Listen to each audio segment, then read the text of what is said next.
या की पुढं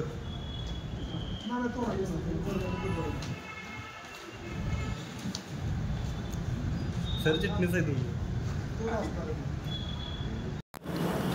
आज निवेदन तुम्ही कशावर दिलं की तुमची मागणी काय आहे? काल काँग्रेसचे जे प्रदेशाध्यक्ष आहेत नाना पटोले अकोल्या दौऱ्यावरती असताना त्यांनी आपले गजानन महाराजांच्या पालखी दर्शन घ्यायला गेले असता तेथे त्यांना पावसाळ्यामध्ये त्या पाय त्यांच्या चिखलामध्ये भरले असतात. त्यांच्या कार्यकर्ता एक ओबी समाजाचा कार्यकर्ता आहे त्या कार्यकर्त्याकडून त्यांनी पाय धुवून घेतले. स्वतःला ते काय संत समजतात का महात्मा समजतात हे त्यांनाच माहिती आहे. त्या संदर्भात आम्ही आता निवेदन कलेक्टर साहेबांना दिलेलं आहे. एकीकडे देशाचे पंतप्रधान नरेंद्र मोदी हे साफसफाई कामगारांचे पाय धुवून त्यांचा सन्मान करतात, दुसरीकडे काँग्रेसही त्यांची निजामशाही दाखवून देत आहे. हा एकदम ओबीसी समाज झालेला एकदम अन्याय आहे. याचा निषेध आम्ही तर करतच आहोत. त्याचेच निवेदन आम्ही कलेक्टर साहेबांना दिले की त्यांची आमदारकी रद्द करावी म्हणून.